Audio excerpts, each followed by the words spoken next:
Welcome to our new podcast, The Uncool. I'm Yanling. And I'm Sean. And usually on our usual freelance creative exchange podcast, we talk to professionals about how to supercharge their freelance careers. But after speaking to so many people, we were thinking, how did they get so cool? I mean, in order to achieve their successes and fame, they must have been pretty uncool at a certain point. No matter what kind of successes they have, we get our guests to dish out all the awkward moments that led them to where they are now. Some are even putting the cool in uncool jobs. So let's go talk to the uncools. Bad publicity is better than no publicity. But is that true? Well, it's uncool either way. Well, today we're going to be speaking to a PR entrepreneur who's going to tell us why public relations is so cool. So you have been working in PR for, I don't know, close to 20 years, over 20 years, and you have your own age. Yeah, 18 years, yeah. You are like a very known name within this PR agency as well, a PR space in Singapore. An agency is like the special forces of the marketing world, you know. You have your military, your armor, you have your air force, but because you're the jack of all trades in an agency, you have to basically be the middleman between the media and the client. You have to deal with difficult clients. Yeah. There's a lot of EQ involved with that.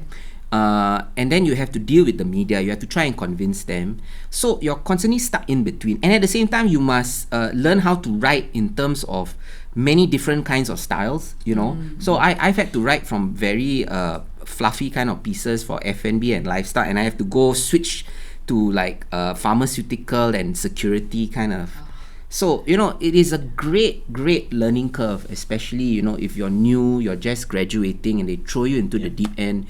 You either sink or swim. Now, because I'm the managing director of my own company, it's very different from how I was as a grunt, right? A minion. So, I mean, for my day, I'm always reading the news, right? So I wake up and I scroll through social media. I try and read opinion pieces a lot. I think what's important is understanding trends, where trends are moving, because, you know, like if there's a big news piece that people are talking about, I try and read the comments especially. I thought the comment section was very noisy all the time. It's hilarious. Yeah. I go to Facebook just to read comments. Yeah, actually, I don't even care about the actual article. I mean, I do, just to know what they're bitching about. But it's so funny. It's for entertainment relief as well, you know, market research. But do you find that social media is just too crowded space now? It's just too noisy to even get anything useful out of it. It's like I feel that every village idiot now has a voice, you know. So that is dangerous.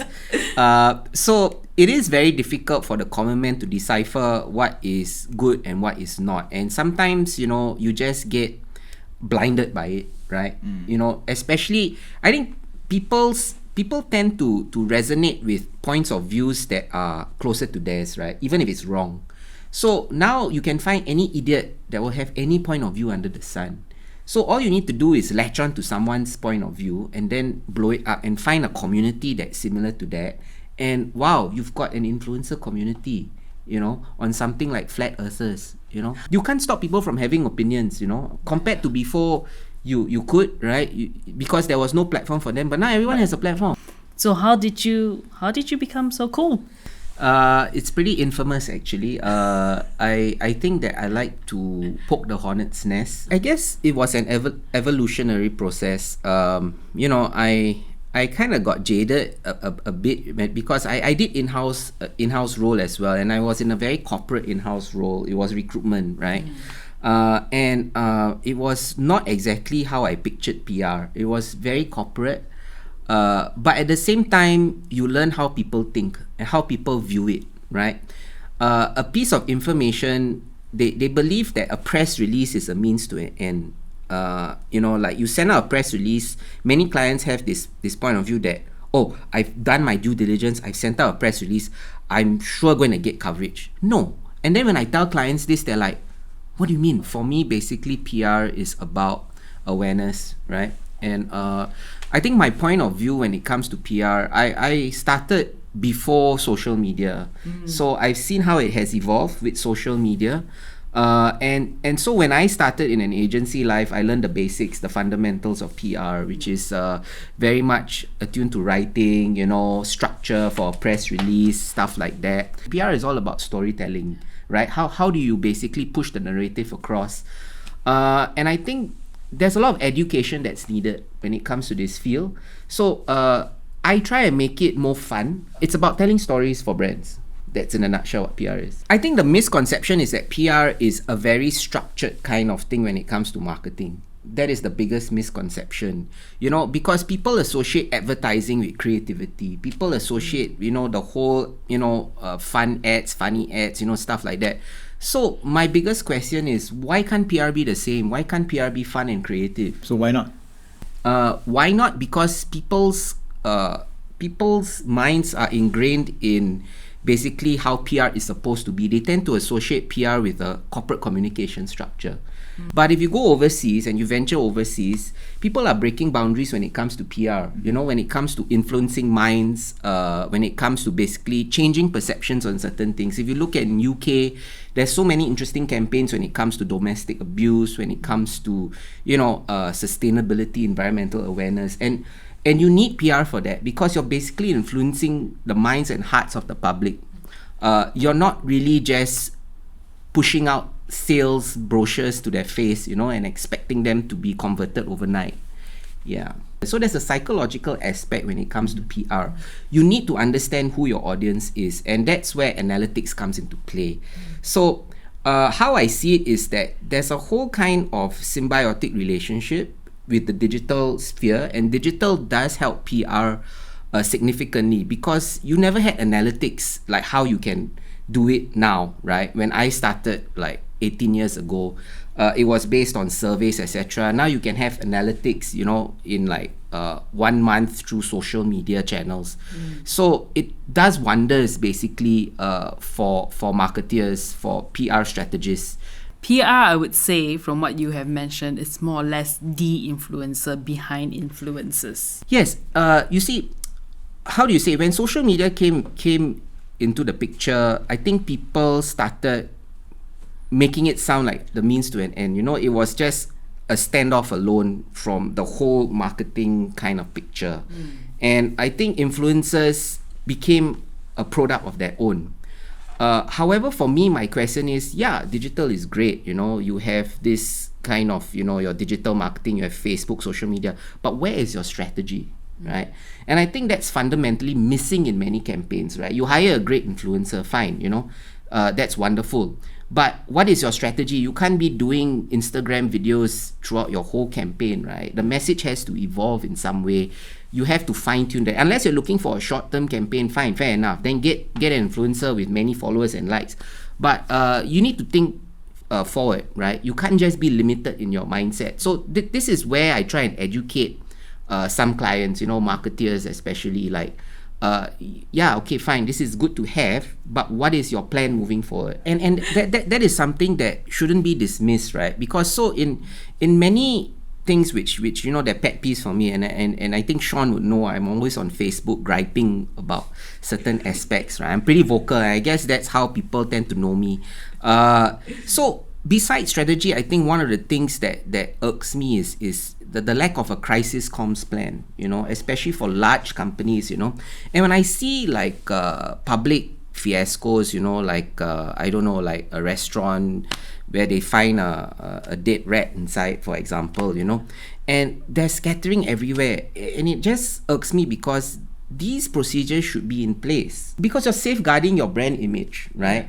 And basically you are actually putting positive imagery to the public, right? You're basically giving them a positive image. I mean, I know there's the old kind of saying that any PR is good PR. Yes and no, but you use that as a leverage to basically talk good things about yourself. What do you think of the environment now, where in the media everything must be fast, everything must be now I need it, and then they think, PR is just too slow, man, too traditional, too slow. Well, PR, I've always said this to clients, is a slow burn, right? You can't influence people overnight.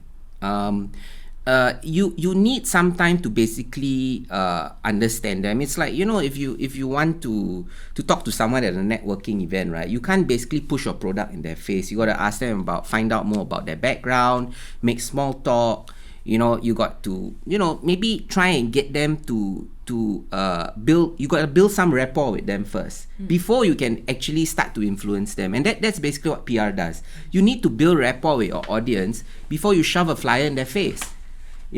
And I think that's the problem with a lot of advertisers now. They're basically shoving information in their face, and they feel that the more they shove things in people's faces, they're going to be influenced. No, maybe they'll be pressured to buy the product, right? But after that, where is the opportunity to build a relationship? There's no opportunity. But what you're saying is a bit more intangible in a sense. True. But if you think about it from a return on investment, don't you want something a bit more tangible? Return on investment. I keep hearing that all the time. You see, well, I always see things as a long-term kind of strategy, right? If you think about just monetary gains alone, right, you're losing the big picture. Because for me, I think sustainability, if you have a long-term client rather than a short-term client with a big budget, it's better because you build a good relationship. You basically build a good rapport with them in order for you to, keep on selling more stuff to them. And they'll keep coming back. That's the best thing. It has to do with a lot of EQ, not just churning out numbers and advising them. So they come to me, a lot of my clients come to me with small minor things like they get complaints, and stuff like that. And I just give them from my personal point of view how it should be done, how they should reply. So I always say this, that common sense is not so common. And unfortunately, many people have lost that touch of humanity with them, and it could be due to many reasons. Mobile phones, it could be due to just lack of communication with people, physical interaction. But sometimes you just need to give that personal touch. I mean, one example which still resonates with me is in for SQ, right? S.E.A, right? When there was a plane crash, I can't remember which year, and it was during a press conference, and one of the parents of the victim started screaming or something, and the boss, the CEO, actually came down and comforted her. That message, right, spoke 1,000 words, right? It's better than a press release. It's better than a statement. It's that physical kind of touch you need to bring to your audience when it comes to PR.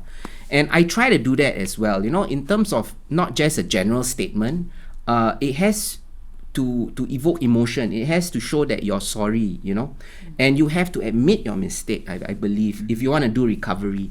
So many brands, I know clients are averse to apologizing, and that is, I can understand, to protect their own brand image. But if you don't admit you're at fault when it comes to certain situations, you can't mend that relationship with whoever you have spoiled that in the first place. You see, you have to come underneath and basically sweep them off their feet. It's like a romance novel, and basically they'll fall in love with you, and then they will willingly want to buy your product. I think a lot of people have this question nowadays, or this worry that they're being influenced against their will. Right? Yeah. It's not something that I am super worried about. I think because I'm sort of in the industry, I let myself be influenced because I know it's everywhere, right?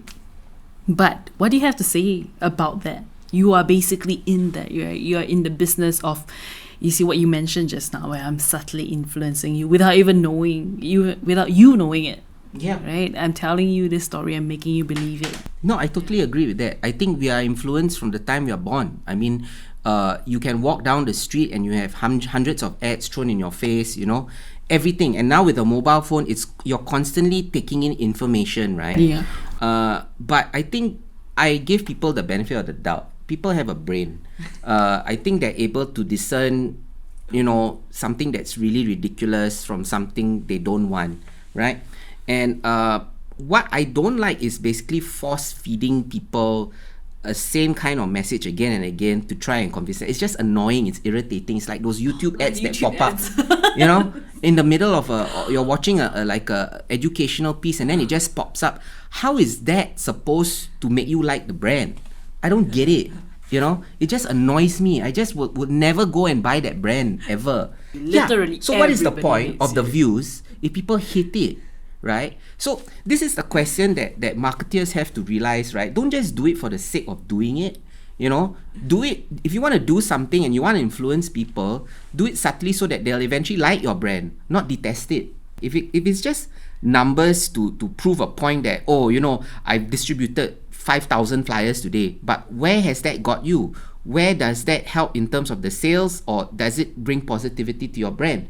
But the numbers are important, I think, from gathering information about who your audience is. That is very important. You know, whether it's through surveys or talking, etc. You know, that is where numbers should be used, not in terms of proving that you've distributed or you've reached so many people, because engagement is more important than reach at the end of the day.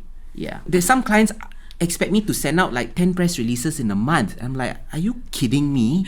You know, they don't get it. You know, so I always use a personal approach when I actually reach out to the media. You know, I send personal pictures. I call them up. I actually do pick up the phone and call them. Yeah, which people don't do anymore. And it's better because you're selling a story to them, and if they're not interested, that's fine, you know. And most of the time, if you take that personal approach and you reach out to them personally instead of spamming everyone with the same email, they would ask for more information. And if they're not interested, fine. You've already built a relationship. You've already established that rapport with this journalist, right? And the next time you send them something, there's a higher chance that they're going to entertain you. You know, but people don't seem to understand that. It's all about numbers now. Recently there was Clubhouse. Before that there was TikTok, and then before that there was Snapchat, and of course Instagram, Facebook. So many. And you said you came from this time where PR was just writing PRs, press releases. Yeah. Right? How has that changed? Like, apart from having just the numbers, just having avenues. The bottom line is that your narrative and message has to be fluid, and now it's being more fluid because it is basically evolving into many different platforms. And a marketer has to understand this, that there will always be new platforms emerging. How do you basically change your message to suit the platform? And that is why I go back again, in which case you have to understand your audience, because each of these platforms have their own audience. And if you understand the audience from these platforms, you'll be able to fine-tune and twist the message to suit them. So it's not like, I want to be on every platform. No. Yeah. You can't fight every battle. You have to pick and choose your battles. But the good thing about these platforms, though, is that sometimes you don't have to do anything. People just share it for you. Yeah, I put it on one platform, and then someone shares it. Next thing you know, you're like, I'm on 10 platforms. That's like if you're really lucky, though. Yeah, I mean, there are many factors involved. If you have star power, if you have, you know, honestly speaking, you know, Gangnam Style, right? There's a very interesting case study on Gangnam Style. The guy is a marketing genius, right? Why he's a marketing genius is because how he actually push Gangnam Style to the world. He worked with many different influencers which had their own clout, right?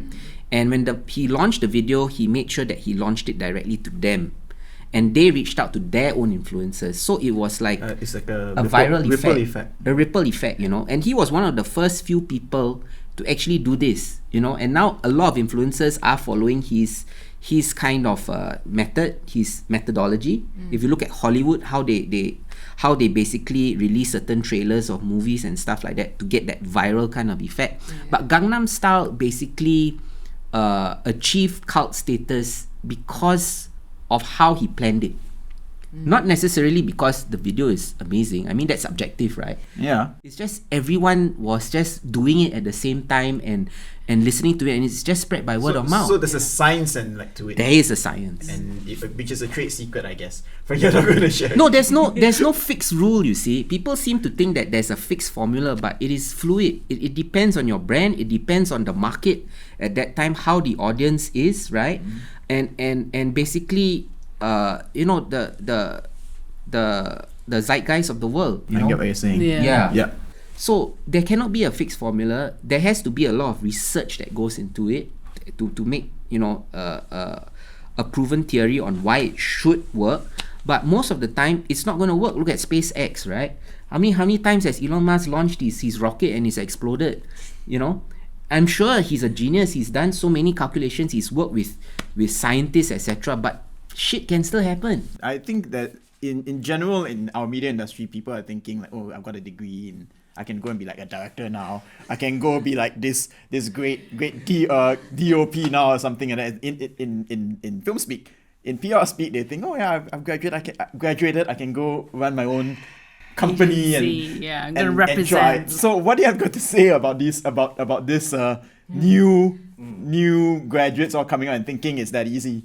I have to hold my tongue a bit. Let me tell you just a story. Like I remember interviewing this person, right? And at the end of the interview, she not even just wanted to prove herself. She just came in the interview saying that I want this pay, and she rubbed her credentials in my face and everything, and a fresh grad. And I said that, okay, this is nice, but what benefit does it have to me, right? And she just couldn't answer, and she said, but I have credentials, but I have the, okay, that's nice. How does it benefit me? Are you going to give me more leads? Are you going to help me, run the clients that I currently have? Do you know the processes? The answer is no. So if you don't bring benefit to me, why should I pay you that salary? And that is the biggest thing that's missing, right? They're being fed this bullshit, right? Sorry, I have to say it, right? In terms of credentials means capability. No, the only way you're going to be able to be capable enough to earn your respect and earn that amount that you want is through experience. That's it.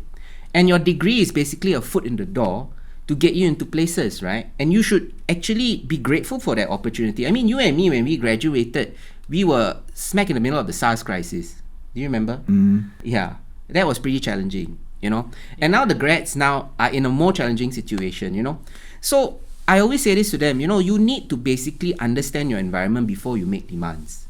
Yeah, if you want to make demands, you make sure that you know what you bring to the table, right? And if you know that what you bring to the table now is useless to your employer, eat some humble pie.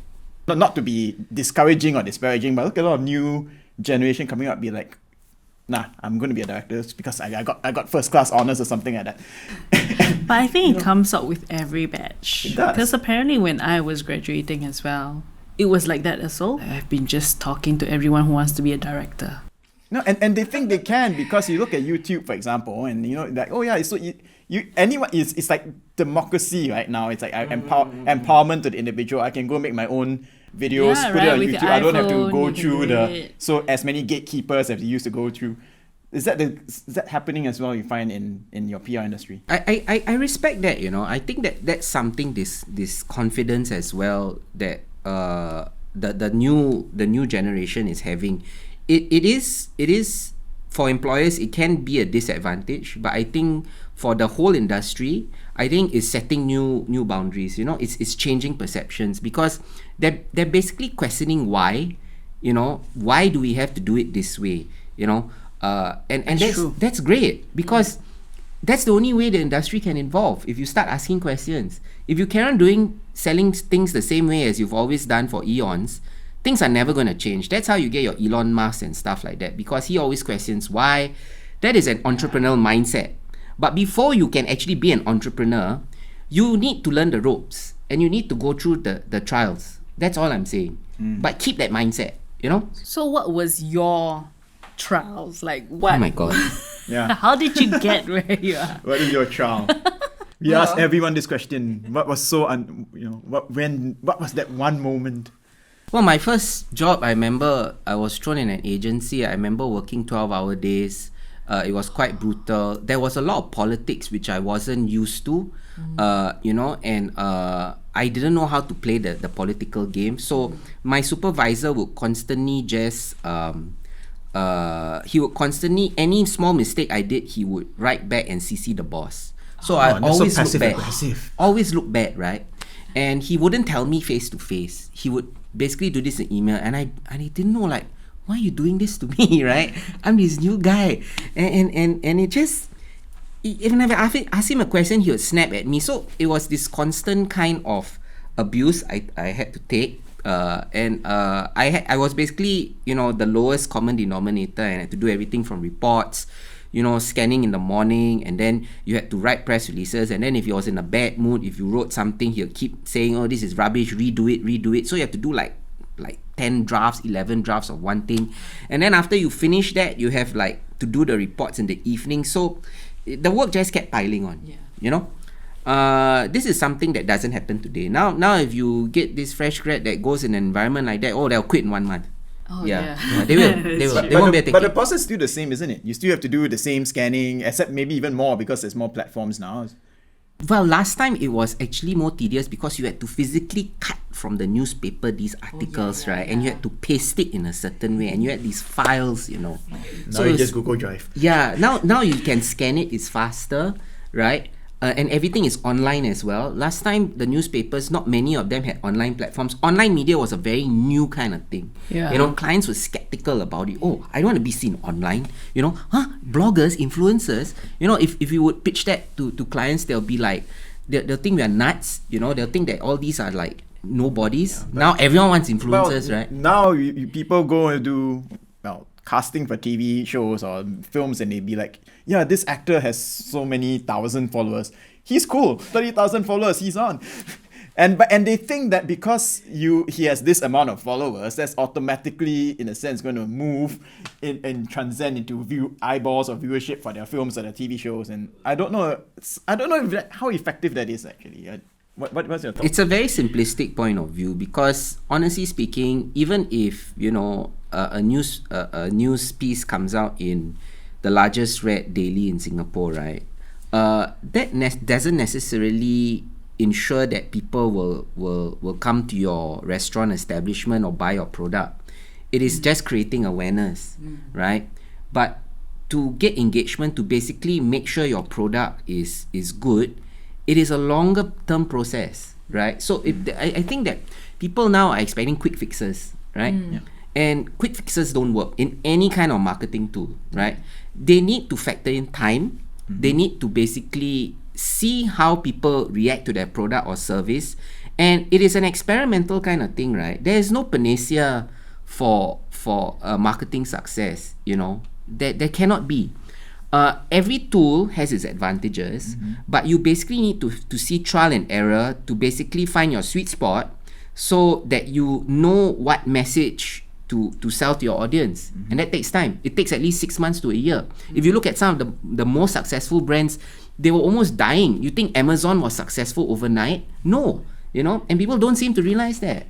So speaking of successes, then clearly you've had a lot, and of course you have failures as well. More failures. But you've had your successes for sure. You've had your successes for sure. So my question then is that in your opinion, what is the one most important thing you need to be successful in, let's say, a pitch to go and get a client, or in a campaign or something? What's the one most successful quality you need? Okay, this is something I realized, right? It doesn't matter how colorful your pitch deck is. It doesn't matter what numbers you can give. But you need to give that confidence to the client that what you're saying is not crap, right? They need to basically look you in the eye and basically see that you will deliver and that you are confident of what you're saying. And that is something I think I've been to pitches and I've seen people read off the decks and it's cringeworthy, right? Because it doesn't give any confidence to the client. Someone else maybe has produced that deck. You're just reading off it. But if you actually are able to tell the client certain things and you're honest, right? So honesty is another thing, right? And I always do this for many of my pitches. I don't promise them the world. I basically also say, just to clarify with you, this is not what PR can do. If you're expecting this, that's not going to happen. And I'm very blunt and honest with them. I think it's this brutal honesty that I always bring to the table that builds the relationship, right? It's like both of us, I mean, I understand from a client's perspective that they want the best outcome, right? But I need them to also understand that there are limitations for me to deliver. But I need them to also feel assured that I'll do all I can to basically get that results or close to it as much, right? Without bullshit.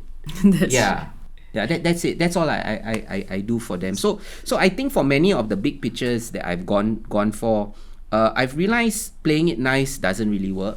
I turn on my bitch mode. You can tell basically. I mean, if someone is over promising, and I think that's wrong. So I don't over promise. I basically tell them as a factual kind of thing, and I show case studies, right?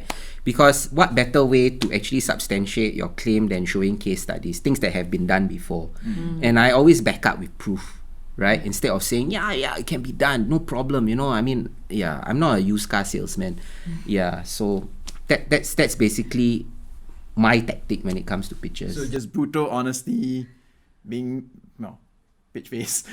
Well, brutal honesty. I try and make it more casual. I try and crack jokes, you know, and try and ease the mood a bit. From our master pitcher, that's the advice to everyone.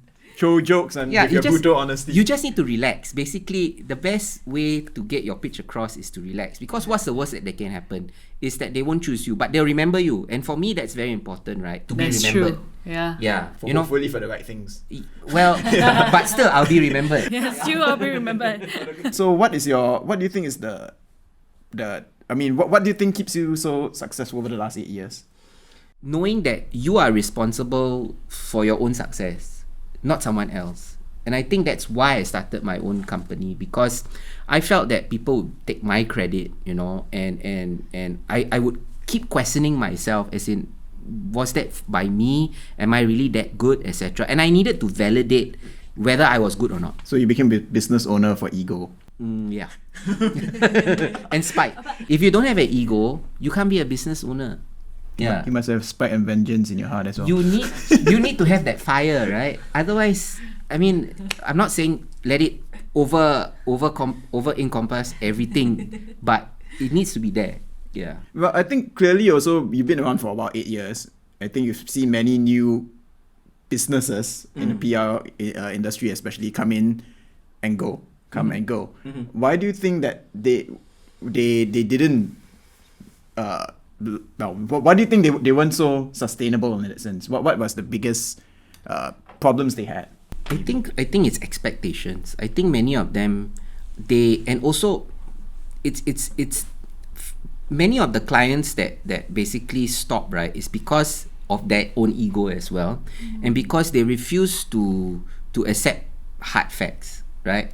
They refuse to basically understand what is happening and what PR is.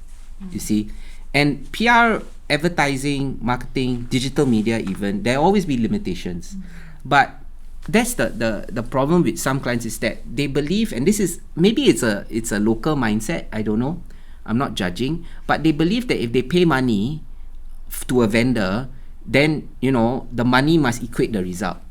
And they see in a very simplistic point of view. When it comes to business, you cannot see things from a very simplistic point of view.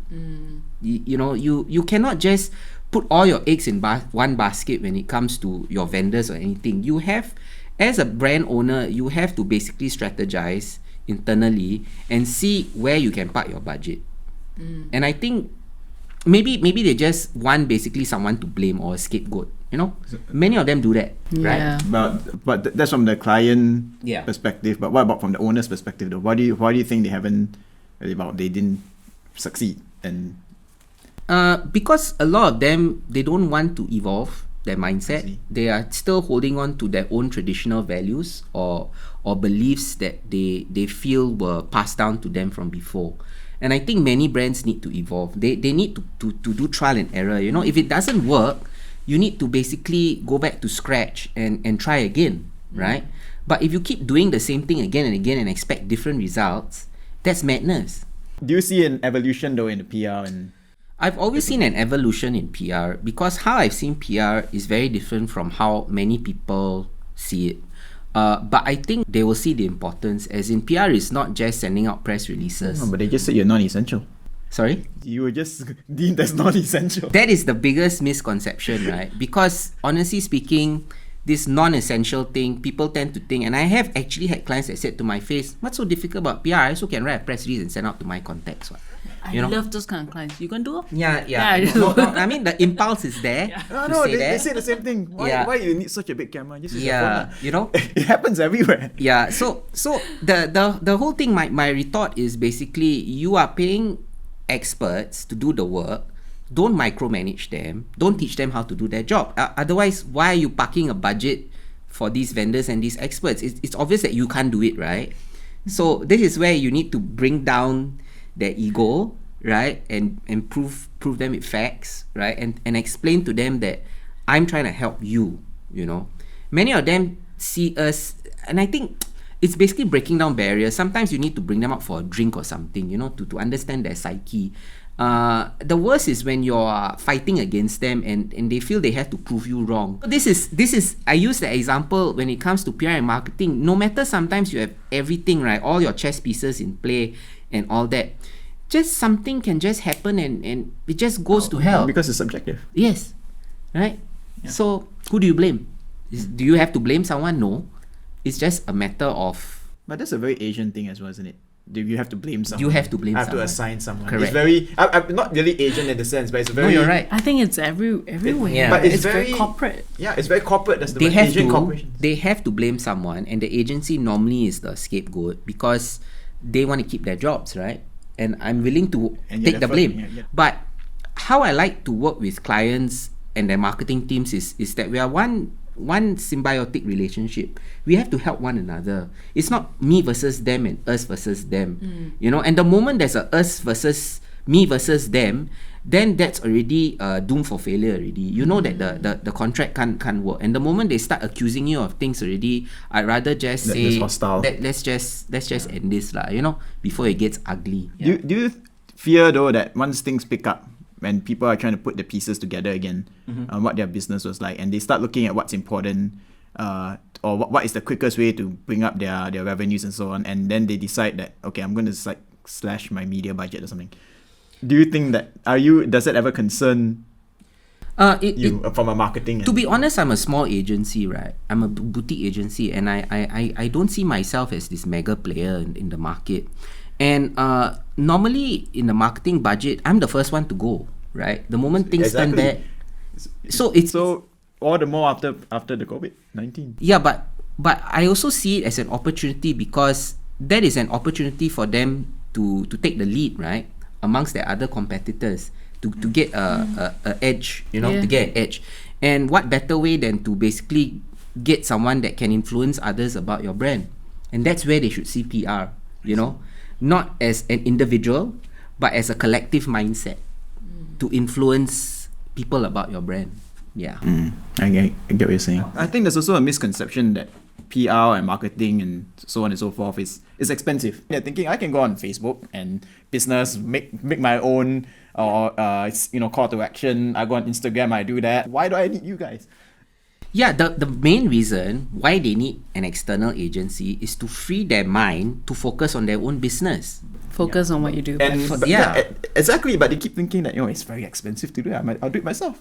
But the cost is more, right? I mean, if they're thinking strategically and from a long-term perspective, the cost will be more if there are losses made in the long term from not doing this and thinking they can do everything themselves. And I guess people also don't realize that time and brain power, time, effort is also an investment and also costs in that sense. It's not just dollars and cents. Yeah, and I think it's ego. It all boils down to ego because people need to realize that they can't. No man is an island. They can't do everything themselves.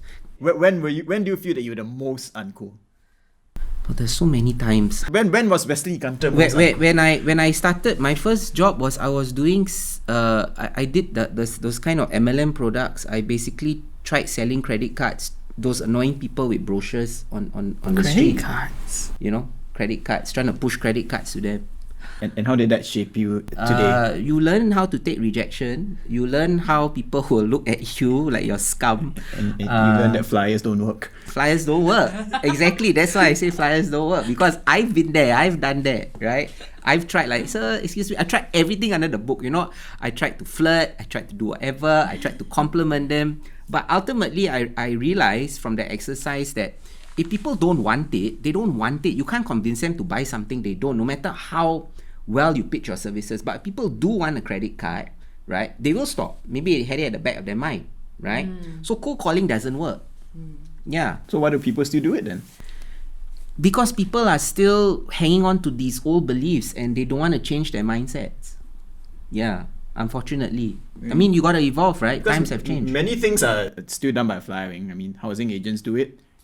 Elections are doing it. Parties are sending you their candidates by flyers, and whatever. I think it's also people are lazy to think. They're lazy also to think of new ways to engage their audience. So they just want to fall back on old practices and just print out flyers and send out. But if you have no strategy and thought process behind it, it defeats the purpose. But I do realize that many people are too engaged with their own business to think about marketing channels. And marketing is normally pushed aside. It's a by the way kind of thing, right? Yeah. I mean, think about it. If you're a restaurant owner working 16-hour days, right, or a coffee shop owner, you're not going to think about selling your brand. You care about your coffee. Yeah. You care about how many cups of a day I can sell, the supply and all that. Marketing is at the back of their mind. So small business owners, they generally will not think about the future and how they're going to market their product. And when the time comes, it's already too late. When their business is suffering and all that, and then they want to suddenly do a PR or marketing campaign, a push, it's too late, because by the time it picks up speed, it's already 6 months down the road, and that's a lot of income loss. What what 3 things would you say to yourself when you were the most uncool? I would say to be strong, be resilient, and make more friends, because that's going to pave the way for your future and your success. I think you have to stick to your guns, keep having your own opinion, but at the same time be open to new ideas, and always be humble. That's very important. Yeah. So Wesley, for our audience out there who is listening or watching, where can they find you on socials or online, or just anywhere? If they want to follow what you are doing or what Hook's doing? Yeah. Well, we have an Instagram channel, Facebook. My website is pretty easy to remember. It's www.righthook.com.sg. Or just look for me, my name. I'm sure you're gonna have my name. Yes. Right. Wesley Gunter. There's not many people with the same name. So that's true. Yeah. LinkedIn profile. Yeah. Yeah, that's where you can find me. And on forums, stirring shit. Yeah. Okay. If you enjoy this podcast, please subscribe to The Uncool or rate us 5 stars on Spotify or Apple Podcasts or wherever you listen to podcasts. Just search for Freelance Creative Exchange and you can find more episodes of The Uncool or others in our series. And then you click follow. Also, share with us and celebrate the uncool moments by going to any social media platforms and using the hashtag FCE Uncool. We want to hear from you, and remember, it's cool to be uncool.